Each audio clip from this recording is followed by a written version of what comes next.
어제 말씀에 이스라엘 백성들이 가데스 바네아에서 에돔 나라에 사신을 보냈습니다. 모세가 사신을 보냈죠. 우리가 에돔 나라에 있는 이 왕의 길을 좀 가겠습니다.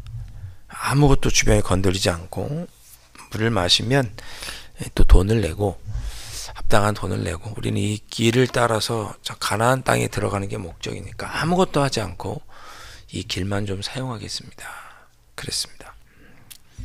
그랬더니 에돔 왕이 이스라엘 민족이 300만이나 되는 만원 인구니까요. 그 인구가 이렇게 지나가는 거를 썩 반기지 않았습니다. 왜? 자기 나라에 왔다가 자기 나라를 점령하고 또 전쟁을 일으켰지 모르니까. 그래서 그 왕의 대로 에돔 나라에 있는 그 길, 왕의 대로로 지나가는 거를 이제 군사를 데리고 와서 막죠. 여러분 이게 그렇게까지 길을 막고 그러실 수 있지만 저는 좀 이해가 됩니다. 왜냐하면 이스라엘 인구가 300만 정도라고 제가 말씀드리잖아요. 근데 어떤 학자는 한 360만, 더 어떤 학자는 460만까지 봅니다. 왜냐하면 이때 당시에는 자녀를 훨씬 더 많이 낳을 때이기 때문에 한두 명만 낳는 게 아니고 훨씬 많이 4명, 야곱만 해도 12명이나 낳았잖아요.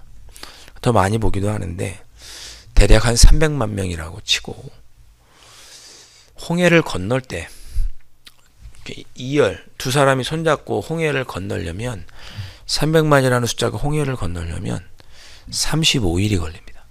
인구가 워낙 많으니까. 그리고 저 문이 한 2명이 겨우 지나갈 만하잖아요. 저만한 통로로 300만이 쭉 지나가려면 35일이 걸리는 거예요. 무슨 말씀인지 아시죠? 그만큼 인구가 많은 거죠.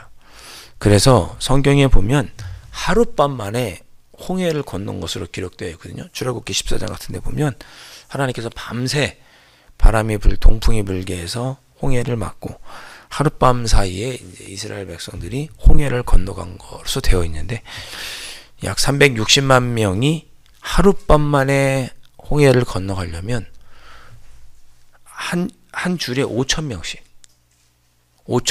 줄을 서가지고 이해되셨죠? 그렇게 한 번에 건너가야 하룻밤 만에 건너갈 수 있는 인구 숫자가 360만 명 정도라고 합니다. 네. 그러니까 이스라엘 민족이 2명씩 또는 4명씩 에돔 땅을 가로질러서 이렇게 올라가려면 4명씩 간다고 쳐도 35일의 절반 17일 정도 18일 정도가 걸리는 거예요. 그 사람들이 한 18일이면 한 3주 가까이 되죠.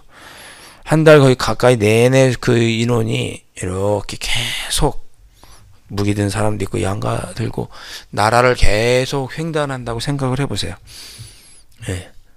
그냥 한두 시간 잠깐 지나고 끝나는 도로가 아니고 그날 3주 가까이를 그 인원이 이렇게 쭉 걸어 올라가야 하는 여정이 왕의 대로를 걸어가는 여정이었습니다. 그러니까 그 사람들이 3주 동안 있는 동안 어떻게 변심할지도 모르고 처음에는 조용히 올라가다가 갑자기 에돔 나라에 물건을 도둑질할 수도 있고 갑자기 전쟁을 일으킬 수도 있고 두려운 마음이 들 수밖에 없죠. 그래서 거절했던 거죠. 자, 그렇게 에돔 나라가 그 왕의 대로를 건너가는 것을 거절을 하자 어쩔 수 없이 그 길을 가지 못하고 호르산이라는 곳으로 다시 가게 됩니다. 가데스 바네아에서 왕의 대로를 따라 쭉 올라가서 가나안 땅에 들어가야 가나안 땅에 들어가는 최단 길인데 여기서 다시 호르산이라는 곳으로 광야로 돌아가게 됩니다. 이때부터 38년이 걸린 거죠. 자, 잘 보십시오. 여기서 안타까운 일이 일어나게 됩니다. 23절에 보니까 하나님께서 모세 아론에게 말씀하셨습니다. 무슨 내용이었느냐? 24절. 아론은 그 조상들에게 돌아가고 내가 이스라엘 자손에게 준 땅에는 들어가지 못하리. 조상에게 돌아간다는 게 무슨 뜻이에요? 죽을 것이다. 그런 거죠. 네 조상들 다 죽었잖아요. 조상들에게도 돌아갈 것이다. 너도 죽을 것이다. 예. 그리고 그 이유는 너희가 무리바 무리에서 내 말을 거역한 까닭이라. 하나님께서 바알을 향하여 명령하라고 그랬는데 모세가 그만 너무 분이 올라와서 2번 지팡이로 쳤죠. 그래서 하나님의 명령을 거역하고 하나님의 거룩함을 드러내지 못한 이유로 하나님께서 들어가지 못할 것이다. 가나안 땅에 들어가지 못할 것이다. 예, 모세와 아론에게 명령하셨죠. 그 이유로 아론이 죽는다. 가나안 땅에 들어가지 못한다. 라고 24절에 말씀하시는 거예요. 그리고 25절에 내 아들 엘르아사를 데리고 호르산에 올라라. 예, 대제사장의 직을 아론에게서 엘르아살에게로 이렇게 옮기려고 하는 거죠. 예. 그 다음 승계를 하는 거예요. 26절에 아론의 옷을 벗겨 그의 아들 엘르아살에게 입히라 그랬습니다. 대제사장의 역할을 이제 아론이 아닌 그의 아들 엘르아살에게 승계하라 그런 거죠. 제가 옛날에 신학교 다닐 때 목회에 관한 이런 예식 같은 거를 연구하던 때 그런 걸 교수님께 한번 제안해 봤습니다. 교수님, 우리 장로님들 은퇴하실 때, 목회자들도 은퇴할 때 이렇게 가운을 벗겨드리는 예식을 하면 어떨까요? 왜냐하면 장로님들 또 목사 안수 받을 때도 담임 목사님이 가운을 목사 안수 받는 분에게 입혀주거든요. 우리 장로님들도 안수 받을 때 가운을 입혀드립니다. 이제 무거운 짐을 감당해야 되니까 가운을 입혀드립니다. 그래서 은퇴할 때는 그 가운을 좀 벗겨드리면 어떨까요? 무거운 짐을 이제 내려놓으시는 마음으로. 그때 혼났습니다. 한 목사 그러다 잘려 한국교회에서 웃으면서 교수님이 그런 얘기를 하셨던 기억이 납니다. 지금 아론의 옷을 벗기는 것은 수고한 무거운 짐을 이렇게 벗겨주는 의미가 있는 거죠. 그리고 그 옷을 그의 아들 엘르아살에게 이렇게 입혀주었습니다. 그리고 27절에 모세가 여호와의 명령을 따라 그들과 함께 회중의 목전에서 호르산에 올라서 28절 그 산 꼭대기에서 죽게 됩니다. 그리고 모세가 그 뒤를 이은 엘르아살을 데리고 내려오죠. 이걸 알고 이스라엘 백성이 30일 동안 크게 애곡하게 됩니다. 여러분, 모세가 아론이 죽었을 때 기분이 어땠을까요? 20장 시작하면서 누이 미리암이 죽죠. 그리고 오늘 같은 20장 28절에서 형 아론이 죽습니다. 네. 그리고 모세도 가나안 땅에 들어가지 못할 거라고 하나님께 그런 징계를 받죠. 모세의 기분이 어떨까요? 어차피 나도 들어가지 못하고 죽을 건데 그런 생각을 하지 않았을까? 나라면 그런 생각을 하지 않을까? 문득 가나안 땅에까지 데려갈 의욕을 모세가 잃어버리지 않았을까? 그런 생각이 들었습니다. 근데 모세는 그러지 않죠. 여러분은 어떠시겠습니까? 함께 했던 동료들 다 죽고 혼자 남았어요. 예, 의욕이 있으시겠어요? 모세는 끝까지 맡겨주신 사명을 감당한 후에 맨 마지막에 느보산에서 가나안 땅을 본 후에 죽죠. 모세가 어디에 죽었는지는 성경에 보면 아무도 알지 못한다고 그랬습니다. 오늘 말씀을 보면서 그런 생각을 또 해보게 됩니다. 개인적으로 오늘 말씀을 읽으면서 그때 무리바 사건, 하나님께서 반석에 물을 가르치라고 했는데 2번이나 친 그 일이 참 하나님에게는 큰 일이었구나. 하나님의 뜻에 순종하지 못하는 것, 직분과 그가 어떤 사람인지 직위 고하를 막론하고 하나님의 뜻에 순종하는 삶이 중요한데 모세와 아론도 그렇게 하지 못해서 하나님의 영광을 가린 것 때문에 이렇게 죽게 되는구나. 중요한 거는 하나님의 뜻에 순종하는 것이로구나. 그러니까 평생 어떤 모습으로, 어떤 직분으로, 어떤 위치에서 어떤 명예와 부귀를 누리더라도 하나님 보시기에 중요한 것은 그가 하나님의 뜻에 순종하며 살았느냐로구나 라는 것을 다시 한번 깨닫게 되고,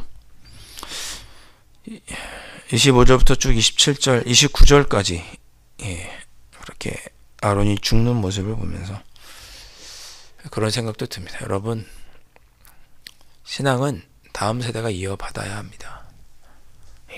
다음 세대가 이어받아야 돼요. 저도 부모님께서 신앙생활을 하시죠. 우리의 신앙을 우리가 부모님부터 물려받고 또 부모님부터 물려받은 그 신앙을 또한 우리 자녀들에게로 흘려보내는 게 마땅하고 자연스러운 것입니다. 여러분이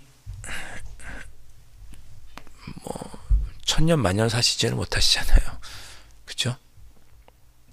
우리의 인생이 길면 100년, 120년인데 우리의 뒤를 이어서 우리 가문의 믿음의 대를 이어갈 믿음의 자녀들, 믿음의 다음 세대를 잘 세우는 일이 중요하구나. 모세도 아론도 천년 만년 이스라엘 백성의 지도자로 있지 못하고 결국은 다 광야에서 죽었습니다. 오늘 우리가 기도할 때 그렇게 믿음의 다음 세대를 잘 세워갈 수 있도록, 우리 교회가 그 일을 잘 감당할 수 있도록, 우리 가정에 그 일이 잘 이루어질 수 있도록 기도하시면 좋겠습니다. 사사기 나중에 또 언젠가 볼 기회가 있을 터인데, 사사기 보시면 어떻습니까? 믿음의 다음 세대를 세우는 일에 늘 실패하죠. 그래서 사사가 살아있는 동안에는 하나님을 잘 섬겼다가 사사가 죽고 나면 그 믿음을 이어받지 못하고 백성들이 또 하나님께 우상을 섬기는 죄를 짓다가 또 하나님께 심판받아서 몇십 년간 고통받고, 그때야 하나님 부르짖으면 또 하나님께서 사사를 보내주시고, 이런 역사가 끊임없이 반복되는 역사가 사사기 역사죠. 그래서 사사기의 역사를 가리켜서 암흑의 역사라고 부르지 않습니까? 신앙의 암흑의 역사. 우리의 다음 세대들에게 우리의 신앙을 전수하는 일은 치열하게 해야 되는, 반드시 해야 되는 일입니다. 여러분 이 일에 늘 기도하시고, 가정에서나 또는 우리 교회에서 우리 믿음의 다음 세대들을 세워가는 일이 얼마나 귀한 일인지 관심을 갖고 기도하시는 그런 여러분이 되셨으면 좋겠습니다. 기도하겠습니다. 아버지 하나님, 아무리 모세라도, 아무리 아론이라도 하나님의 영광을 드러내지 못하는, 하나님의 뜻에 순종하지 못하는 삶을 살 때 하나님은 그들에게 벌을 내리시고 심판하셨습니다. 아버지 하나님, 하나님께 중요한 것은 우리가 어떤 사람이 되고 어떤 명예와 부귀와 직분을 갖느냐, 이것이 중요한 것이 아니라 얼마나 하나님의 뜻에 순종하며 살아가느냐라는 것을 오늘 말씀을 통해서 다시 한번 깨닫게 됩니다.